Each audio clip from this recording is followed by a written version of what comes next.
अभी हम पढ़ेंगे सर्वांगसम त्रिभुजों की कसौटियां। तो पिछली बार मैंने आपको लिखाया था कि सर्वांगसम त्रिभुजों की कुल 5 कसौटियां होती हैं और ये पांचों कसौटियों को अब आपको समझना है। यहाँ पर पहली कसौटी है भू को भू कसौटी, दूसरी है भू भू भू कसौटी, तीसरी है को भू को कसौटी, चौथी है को भू कसौटी, पांचवी है कर्ण भुजा कसौटी। अब इसको आगे पीछे लिख सकते हो, ऐसा नहीं कि ऑर्डर ये रखना जरूरी नहीं है।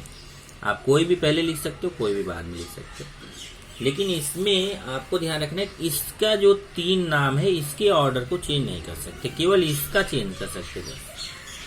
जैसे को भू है ना, इसको आप भू को लिख सकते हो, इसका नाम आप बदल सकते हैं। इस कसौटी को आप यहाँ पे मैं लिख देता हूं, इस कसौटी को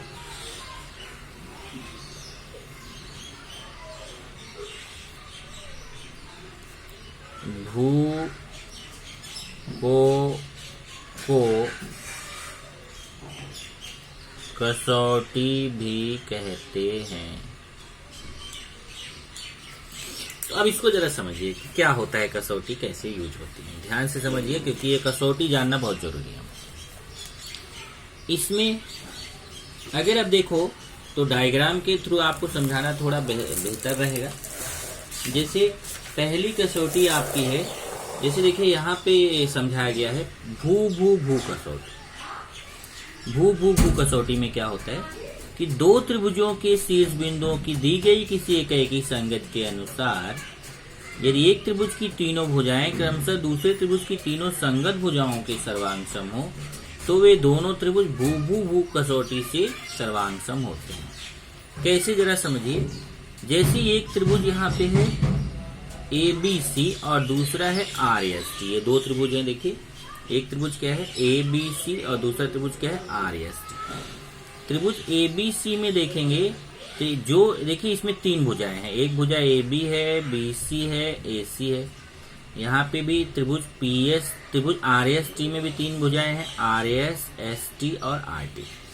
इसमें देखेंगे तो जैसा निशान AC भुजा पे बना है वैसा ही निशान RT पे बना है। इसका मतलब AC भुजा RT भुजा के सर्वांग सम है, मतलब उसकी लंबाई समान है।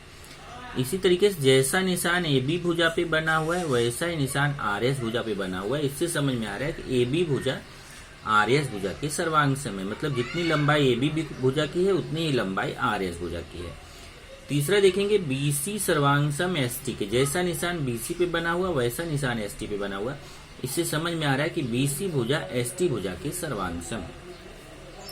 तो इस त्रिभुज की तीनों भुजाएं 1 2 3, इस त्रिभुज की संगत तीनों भुजाओं 1 2 3 ये सर्वांग सम है।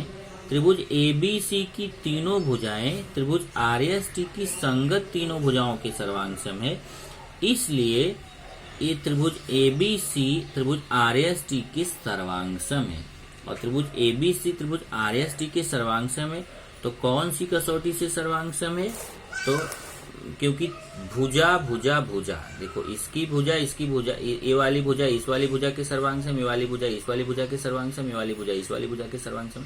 तो भू भू भू कसौटी से यहाँ भुजा भुजा भुजा कसौटी मतलब भू भू भू कसौटी से दोनों त्रिभुज क्या हो जाएंगे? सर्वांग सम हो जाएंगे। यही चीज यहाँ पे भी देखो भू भू भू कसौटी में बोला है कि यदि किसी त्रिभुज की 3 भुजाएं दूसरे त्रिभुज की 3 संगत भुजाओं से सर्वांग सम हो तो वे 2 त्रिभुज परस्पर सर्वांग सम होते हैं। ये हमारा हो गया भू भू भू कसौटी। अब इसका फायदा क्या है? इसका फायदा यह है कि अगर ये त्रिभुजों की ये तीनों भुजाएं समान हो गई तो ये दोनों त्रिभुज सर्वांग सम हो गए। मतलब देखिए इसकी तीनों भुजाएं इसकी संगत तीनों भुजाओं के सर्वांग सम हो गई तो हम बोलेंगे भू भू भू कसौटी से ये त्रिभुज ABC त्रिभुज RST के सर्वांग सम हो गया।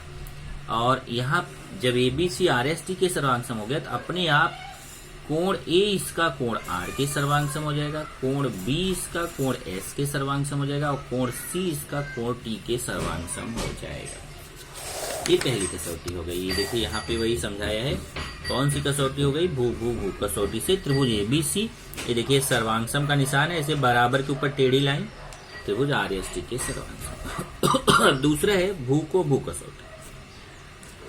भू को भू में देखो नाम से लग रहा है कि दो भुजा है और उसके बीच का कोण है। देखो भू भू के बीच में को लिखा हुआ है, भू भू के बीच में को लिखा हुआ है। इससे समझ में आया कि दो भुजा सर्वांग सम होनी चाहिए और उन दोनों भुजाओं के बीच का कोण सर्वांग सम होना चाहिए। देखो यहाँ क्या लिखा है, दो त्रिभुजों के शीर्ष बिंदुओं की दी गई एकी संगत के अनुसार यदि एक त्रिभुज की दो भुजाएं तथा उसमें समाविष्ट कोण दूसरे त्रिभुज की दो भुजाओं उसमें समाविष्ट कोण का मतलब उनके बीच का कोण के सर्वांग सम हो तो दोनों त्रिभुज भू को भू कसौटी से सर्वांग सम होते हैं। जैसे यहाँ देखिए डायग्राम से समझ में आएगा, एक त्रिभुज है KLM और दूसरा त्रिभुज है PQR। तो इस त्रिभुज KLM में देखो भुजा KM पे जैसा निशान बनाया है वैसा ही भुजा PR पे बना है। इससे समझ में आ रहा है कि भुजा KM भुजा PR के सर्वांग सम है और जैसा निशान भुजा KL पे बना हुआ है, दो लाइन से कट है, वैसा ही निशान भुजा PQ पे बना हुआ है। इससे समझ में आ रहा है कि भुजा KL भुजा PQ के सर्वांग सम है। ये देखो LM और QR पे कोई निशान नहीं बना, इससे हमें ये नहीं पता है कि LM QR के सर्वांग सम है कि नहीं है, ये हमें नहीं मालूम है। लेकिन ये मालूम है कि दो भुजा समान है, KM भुजा PR भुजा के समान है और KL भुजा PQ भुजा के समान है। अब ये देखो KM भुजा और KL भुजा के बीच का कोण के है, देखो KM और KL भुजा के बीच का कोण के और यहाँ PR और PQ भुजा के बीच का कोण P है। तो इन दोनों भुजाओं के बीच का कोण के यहाँ इन दोनों भुजाओं के बीच के कोण P के सर्वांग सम है। तो जो दो भुजाएं सर्वांग सम हैं उन दोनों भुजाओं के बीच का कोण, ये देखिए ये जो दो भुजाएं सर्वांग सम है उन दोनों भुजाओं के बीच के कोण के सर्वांग सम है। कैसे पता चलेगा, जैसा निशान कोण K पे बना है वैसा ही निशान कोण P पे बना है। इसका मतलब कोण K कोण P दोनों सर्वांग सम है। तो यहाँ कौन सी कसौटी हो गई, दो भुजाओं के समान और दोनों भुजाओं के बीच का कोण दोनों भुजाओं के बीच के कोण के सर्वांग सम। यहाँ कसौटी हो गई भू को भू कसौटी। तो ये चीज आपके यहाँ टेक्स्ट बुक में कैसा दिया है कि ये वही चीज दिया है। देखो यदि किसी त्रिभुज की दो भुजाएं तथा उनमें समाविष्ट कोण, उनमें समाविष्ट करना मतलब उनके बीच का कोण, दूसरे त्रिभुज की दो संगत भुजा तथा उसके द्वारा समाविष्ट कोण से सर्वांग सम हो तो वे त्रिभुज परस्पर सर्वांग सम होते हैं। नेक्स्ट आते हैं तीसरी कसौटी है को भू को। अब देखो इसमें कैसा था, इसमें था भू को भू, तो दो भुजा बीच में कोण। इसमें कैसा है, दो कोण बीच में भुजा इसका मतलब दो कोण समान होना चाहिए, उसके बीच की भुजा समान हो तो उस कसौटी को बोला जाता है को भू को कसौटी। लेकिन दोनों कोणों के बीच की भुजा समान होनी चाहिए। तो वही लिखा, देखिए दो त्रिभुजों के शीर्ष बिंदुओं की दी गई किसी इकाई की संगत के अनुसार यदि एक त्रिभुज के दो कोण तथा उसमें समाविष्ट भुजा, मतलब दो कोण और उसके बीच की भुजा, दूसरे त्रिभुज के दो कोण और उसकी समाविष्ट भुजा की सर्वांग सम हो तो दोनों त्रिभुज को भू को कसौटी से सर्वांग सम होते हैं। जैसे यहाँ देखिए डायग्राम समझ में आएगा आपको, ये त्रिभुज LMN है, त्रिभुज PQR है। त्रिभुज LMN में कोण L कोण P के सर्वांग सम है और ये देखिए जैसा कोण L पे निशान बना है वैसा ही P पे बना है। इसका मतलब कोण L कोण P के सर्वांग सम है। जैसा निशान कोण N पे बना है वैसा ही R पे बना है। इसका मतलब कोण N कोण R के बराबर है। तो इसका मतलब इस वाले त्रिभुज का कोण L इस वाले त्रिभुज के कोण P के सर्वांग सम है, इस वाले त्रिभुज का कोण N इस वाले त्रिभुज के कोण R के सर्वांग सम है और इन दोनों कोणों के बीच की भुजा LN है। देखिए इन दोनों कोणों के बीच की भुजा LN पे जैसा निशान बना है वैसा ही इन दोनों कोणों के बीच की भुजा PR पे बना हुआ है। मतलब भुजा LN जो है भुजा PR के सर्वांग सम है। तो देखिए ये कोण इस कोण L कोण P के सर्वांग सम, कोण N कोण R के सर्वांग सम और भुजा LN भुजा PR के सर्वांग सम। तो दो कोण समान है और दोनों कोणों के बीच की भुजा दोनों कोणों के बीच की भुजा के सर्वांग सम है। तो को भू को कसौटी से ये दोनों त्रिभुज सर्वांग सम हो जाएंगे। इसका मतलब त्रिभुज LMN त्रिभुज PQR के सर्वांग सम हो जाएगा। कौन सी कसौटी हो गई यहाँ पे, को भू को कसौटी। तो ये चीज यहाँ पे बताया है, यदि किसी त्रिभुज के दो कोण तथा उनमें समाविष्ट भुजा दूसरे त्रिभुज के दो संगत कोण तथा उनमें समाविष्ट भुजा के सर्वांग सम होती हो तो वे त्रिभुज परस्पर सर्वांग सम होते हैं। उसके बाद है ये देखिए नाम, इसको कोको भू बोलो या फिर भू कोको बोलो। तो इसमें कैसा रहता है कि दो कोण समान रहेगा लेकिन बीच में भुजा समान नहीं रहेगी, उसके बाहर की भुजा समान। देखिए दो कोण, उसके बाहर की भुजा समान, बीच में भुजा नहीं रहेगी। इसमें कैसा है को भू को में दोनों कोणों के बीच में भुजा होनी चाहिए, और इसमें कैसा है कोको भू में दोनों कोणों के बाहर की भुजा समान होनी चाहिए। तो दो त्रिभुजों के शीर्ष बिंदुओं की दी गई किसी इकाई की संगत के अनुसार यदि एक त्रिभुज के दो कोण और उसमें असमाविष्ट भुजा, असमाविष्ट मतलब उसके बीच की भुजा नहीं होनी चाहिए, क्रमशः दूसरे त्रिभुज के दो संगत कोण तथा उसमें असमाविष्ट भुजा के सर्वांग सम हो तो वे दोनों त्रिभुज कोको भू या फिर उसको भू कोको कसौटी से बोलते हैं, सर्वांग सम होते हैं। इसको आप ध्यान से देखें तो यहाँ समझ में आ रहा है। ये देखिए जैसा निशान कोण ए पे है, एक त्रिभुज ABC है, यहाँ त्रिभुज PQR है, तो जैसा निशान कोण ए पे है वैसा ही कोण P पे है, इसका मतलब कोण ए कोण P के सर्वांग सम। जैसा निशान कोण C पे है वैसा R पे है, तो इसका मतलब कोण C कोण R के सर्वांग सम है। तो त्रिभुज ABC का कोण A कोण P के सर्वांग सम, कोण C कोण R के सर्वांग सम। लेकिन देखो यहाँ पे भुजा AB पे जैसा निशान है वैसा ही भुजा PQ पे है, मतलब कि इस त्रिभुज की भुजा AB इस त्रिभुज की भुजा PQ के सर्वांग सम है। तो दो कोण समान है, देखिए कोण A कोण P के सर्वांग सम, कोण C कोण R के सर्वांग सम, और इस त्रिभुज की एक भुजा समान है, भुजा AB भुजा PQ के सर्वांग सम। लेकिन दोनों कोणों के बीच की भुजा इन दोनों कोणों के बीच की भुजा के समान नहीं है, बल्कि दोनों कोणों के बाहर वाली भुजा जो है, ये दोनों कोणों के बाहर वाली भुजा सर्वांग सम है। तो यहाँ इसको भू को बोलेंगे या फिर को भू बोलेंगे, इस कसौटी को बोलते हैं। यहाँ पे पढ़ लीजिए, चलिए को भू कसौटी। यदि किसी त्रिभुज के दो कोण तथा उसमें समाविष्ट न हो ऐसी भुजा, देखो उसमें समाविष्ट न होने वाली भुजा या असमाविष्ट भुजा, ऐसी भुजा दूसरे त्रिभुज के संगत कोण तथा उसमें समाविष्ट न हो ऐसी संगत भुजा के सर्वांग सम हो तो वे दोनों त्रिभुज सर्वांग सम होते हैं। इस कसौटी को भू को कसौटी भी कहते हैं। अब लास्ट है पांचवा, कर्ण भुजा कसौटी। कर्ण भुजा कसौटी में क्या होता है, दो त्रिभुजों के शीर्ष बिंदुओं की दी गई किसी इकाई की संगत के अनुसार यदि एक समकोण त्रिभुज का कर्ण तथा एक भुजा क्रमशः दूसरे समकोण त्रिभुज के कर्ण तथा एक संगत भुजा के सर्वांग सम हो तो वे दोनों त्रिभुज कर्ण भुजा कसौटी से सर्वांग सम होते हैं। अब देखो कर्ण भुजा कसौटी लगता कब है, कर्ण भुजा कसौटी तब लगता है जब वो दोनों त्रिभुज समकोण त्रिभुज होने चाहिए। ध्यान रखिए, ये कसौटी तभी लगेगी जब वो त्रिभुज कैसे होने चाहिए, समकोण त्रिभुज। समकोण त्रिभुज क्या होता है, जिस त्रिभुज का एक कोण 90 अंश हो उसे समकोण त्रिभुज कहते हैं। देखिए त्रिभुज LMN का कोण M 90 अंश है, त्रिभुज PQR का कोण Q 90 अंश है। तो ये कोण त्रिभुज LMN भी समकोण त्रिभुज है, त्रिभुज PQR भी समकोण त्रिभुज है, क्योंकि समकोण त्रिभुज उसे कहते हैं जिस त्रिभुज का कम से कम एक कोण जो है, जिस त्रिभुज का एक कोण 90 अंश हो, कम से कम एक नहीं, एक कोण 90 अंश। ये देखिए कोण M 90 अंश है, कोण Q 90 अंश है। इसका मतलब हुआ ये त्रिभुज भी समकोण त्रिभुज है, ये त्रिभुज भी समकोण त्रिभुज है। तो पहले तो कर्ण भुजा कसौटी लगाने से पहले ये देख लेना कि वो समकोण त्रिभुज होना चाहिए।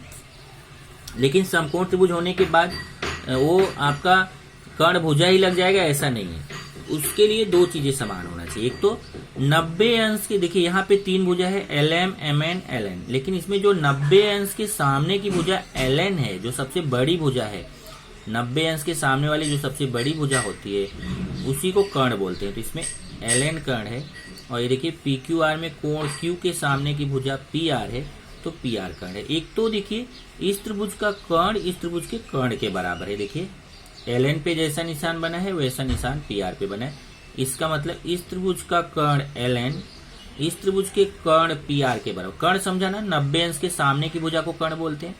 तो इस त्रिभुज में LN कर्ण है, इस त्रिभुज में PR कर्ण है, तो इस त्रिभुज का कर्ण इस त्रिभुज के कर्ण के बराबर। देखिए LN PR के सर्वांग सम है, तो कर्ण कर्ण के बराबर है।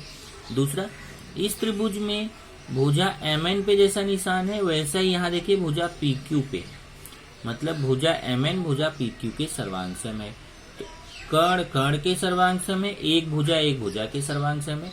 अब बोलो कोण भी तो सर्वांग सम है, तो अब जब आपका कर्ण भुजा लग रहा है तो आपको कोण लिखने की जरूरत नहीं है, बस कर्ण कर्ण के सर्वांग सम, एक भुजा के सर्वांग सम, इसका नाम हो गया कर्ण भुजा। देखिए कर्ण भुजा कसौटी, कर्ण भुजा कसौटी से दोनों त्रिभुज क्या हो जाएंगे, सर्वांग सम हो जाएंगे। लेकिन यही ध्यान रखना, कर्ण भुजा कसौटी के लिए समकोण त्रिभुज होना जरूरी है।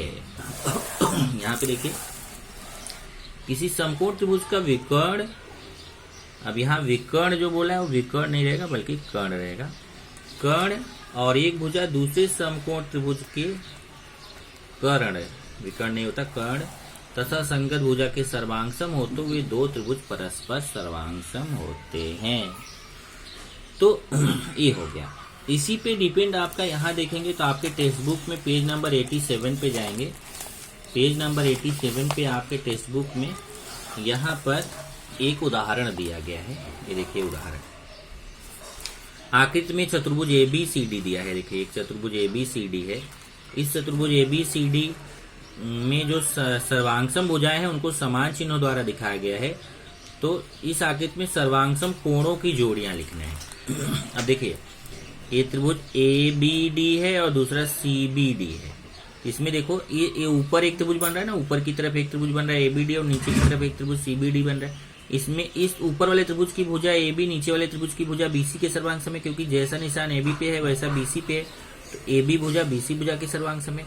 और ऊपर वाले त्रिभुज की AD भुजा नीचे वाले त्रिभुज की CD भुजा के सर्वांगसम है। देखिए AD भुजा CD भुजा के सर्वांगसम, और BD भुजा तो दोनों में है। इसका मतलब ऊपर वाले त्रिभुज की BD भुजा नीचे वाले त्रिभुज की BD भुजा के सर्वांगसम है। यहाँ देखिए AB भुजा CB भुजा के सर्वांगसम दिया गया है, DA भुजा DC भुजा के दिया गया है, और BD सामान्य भुजा है। देखिए BD सामान्य भुजा, सामान्य भुजा का मतलब क्या होता है, जो भुजा दोनों त्रिभुजों की भुजा हो उसे सामान्य भुजा बोलते हैं। तो BD भुजा इस त्रिभुज की भी भुजा है, इस त्रिभुज की भी, तो इसको सामान्य भुजा बोलेंगे।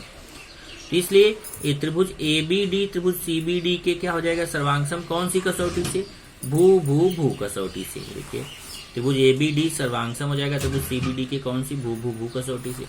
और जब ये सर्वांगसम हो गया तो हमें कोण लिखने, कौन सा कोण किस कोण के सर्वांगसम हो जाएगा। तो देखिए कोण A कोण C के सर्वांगसम हो जाएगा। तो कोण A को बोलेंगे 3 अक्षर से BAD, और कोण C को 3 अक्षर से बोलेंगे BCD। कोण BAD कोण BCD के सर्वांगसम। इसी तरीके से ये देखिए यहाँ पे ये जो 2 अक्षर से बना हुआ, इसके सामने का यह कोण, यहाँ देखिए ये 2 लाइन से कटा हुआ है, इसके सामने का यह कोण, मतलब ये दोनों कोण आपस में सर्वांगसम होंगे। कोण ABD सर्वांगसम होगा CBD के, कोण ABD कोण CBD के।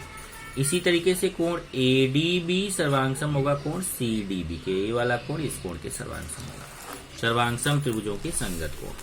अब यहाँ हम जाएंगे प्रश्न संख्या 13.2 में। तो हमें प्रश्न एक, और यहाँ पे प्रश्न हम लोग को प्रश्न संख्या 13.1 करना है। इसमें जरा देखिए पेज 84 पे देखेंगे एक उदाहरण है। आगे दी गई त्रिभुजों की प्रत्येक जोड़ी में समान चिन्हों द्वारा दर्शाए गए घटक सर्वांगसम है। प्रत्येक जोड़ी के त्रिभुज किस कसौटी के अनुसार तथा शेष बिंदुओं की किस एक ही संगत के अनुसार सर्वांगसम है बताना है। अब यहाँ देखिए डायग्राम देख के आपको बताना है कि कौन सी कसौटी से सर्वांगसम है। तो यहाँ ये PQ भुजा UT भुजा के सर्वांगसम है, PR भुजा US के सर्वांगसम है, QR भुजा TS के। यहाँ भू कसौटी से दोनों त्रिभुज सर्वांगसम है।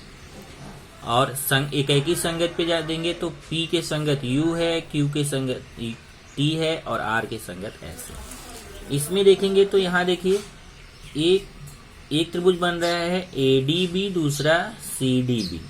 यहाँ पे देखेंगे तो ये D वाला कोण D वाले कोण के बराबर है, B वाला कोण B वाले कोण के, मतलब इस त्रिभुज का कोण ADB इस त्रिभुज के कोण CDB के बराबर है।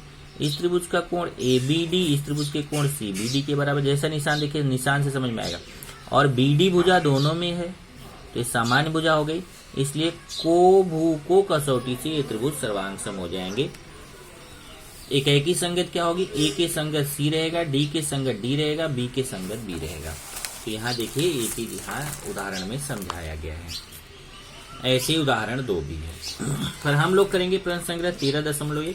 प्रश्न संख्या 13.1 में बोला है आगे दी गई आकृतियों के त्रिभुजों की प्रत्येक जोड़ी में समान चिन्हों द्वारा दर्शाए गए घटक सर्वांगसम हैं, तो प्रत्येक जोड़ी के त्रिभुज किस कसौटी तथा शीर्ष बिंदुओं की किस एक ही संगत द्वारा सर्वांगसम है लिखिए।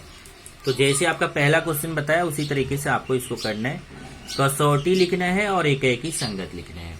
तो कसौटी में अगर आप आओगे तो कसौटी में आपका क्या हो जाएगा उसको देखिए। कसौटी में आप यहाँ देखिए, एक त्रिभुज है WXZ और दूसरा है WYZ। तो ध्यान से देखिए और कसौटी पहचानिए। पांचों कसौटियों में से एक कसौटी रहेगी। इसमें देखेंगे तो देखिए इस यहाँ दो त्रिभुज बन रहा है ना, एक इस तरफ बन रहा है, एक इस तरफ। एक त्रिभुज है WXZ, दूसरा WYZ है। तो इसमें त्रिभुज WXZ का WX, इस वाले त्रिभुज का WY के सर्वांग सम कैसे पता चलेगा? देखिए जैसा निशान इसमें है वैसा इसमें, तो WX WY के सर्वांग सम है, एक भुजा सर्वांग सम हो गई। और इस त्रिभुज का देखिए यहाँ जैसा निशान कोण पे बना है वैसा निशान कोण पे यहाँ बना है। तो इसका मतलब इस त्रिभुज का कोण XWZ इस त्रिभुज के कोण YWZ के सर्वांग सम, ये दोनों कोण समान हो गए। और WZ भुजा सर्वांग सम है, क्यों? क्योंकि WZ तो दोनों में है। WZ भुजा इस त्रिभुज की भी है, इस त्रिभुज की भी, तो ये सामान्य भुजा हो गई।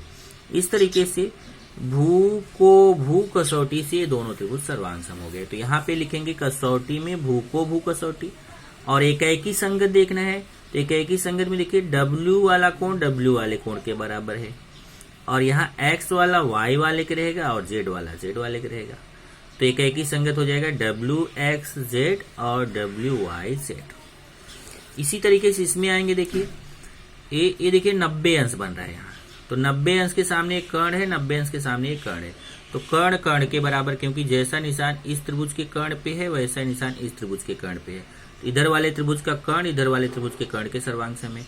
और IZ भुजा कैसी है? सामान्य भुजा है, तो ये समान हो गई।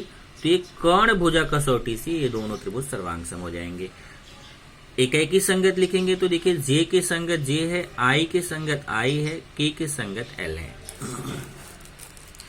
इसमें आएंगे तो देखिए ये एक त्रिभुज है, दूसरा त्रिभुज है। तो इसमें भुजा GH पे जैसा निशान है वैसे यहाँ EF पे है। तो GH EF के सर्वांग सम है, और HE जो है वो GF के सर्वांग सम है, और G सामान्य भुजा हो गई, दोनों में है। इस तरीके से भू कसौटी से ये त्रिभुज सर्वांग सम हो जाएंगे। इसमें आप देख सकते हैं कि जैसा देखिए ये कोण देखना चाहिए, यहाँ पे कोण E के सर्वांग सम रहेगा, कोण G के सर्वांग सम रहेगा, कोण H F के सर्वांग सम। यहाँ से ऐसे देख सकते हैं, जैसे ये जो भुजा है EF इसका संगत कोण G है और SG इसका संगत कोण E है। तो मतलब ये इधर इसका G वाला कोण इसके E वाले कोण के सर्वांग सम रहेगा। और ऐसे ही इसमें देखेंगे तो ये देखिए ए भुजा के सामने वाला GF पे भुजा के सामने वाला कोण E है, और इसमें HE के भुजा वाला कोण G है। तो GE के सर्वांग सम रहेगा और HF के। इसी तरीके से चौथा देखेंगे। चौथे में देखिए ये आपका SM भुजा पे जो निशान है वही यहाँ OP पे है। तो SM भुजा OP भुजा के सर्वांग सम है, और कोण M पे जैसा निशान वैसा कोण P पे, कोण M कोण P के सर्वांग सम है। कोण S पे जैसा निशान वैसा O पे है, तो कोण S कोण O के सर्वांग सम है। तो यहाँ पे देखेंगे तो को कसौटी, क्योंकि दो कोण समान है उनके बीच की भुजा समान है, दो कोण समान है उसके बीच की भुजा समान है। तो यहाँ को कसौटी हो गई। को कसौटी से दोनों त्रिभुज सर्वांग सम हो गए। कोण S के संगत कोण O है, तो S के संगत O हो गया, M के संगत P हो गया, तो A के संगत T हो गया। इसी तरीके से यहाँ पे आएंगे, देखिए ये दोनों समान निशान है, तो कोण MTN कोण STN के सर्वांग सम है, कोण MNT कोण SNT के सर्वांग सम है, और TM भुजा TS भुजा के सर्वांग सम है। यहाँ को कसौटी से दोनों त्रिभुज सर्वांग सम हो गए। T वाले के संगत T वाला हो जाएगा, N वाले के संगत N वाला हो जाएगा, M वाले के संगत S वाला हो जाएगा। एकाएकी संगत लिखते समय ध्यान रखिए, पहले आपको कैसे उत्तर लिखना है, पहले कसौटी लिखना है, फिर इस तरीके से एकाएकी संगति आपको लिखना है। इस तरीके से प्रश्न संग्रह 13.1 के क्वेश्चन आपको करने हैं।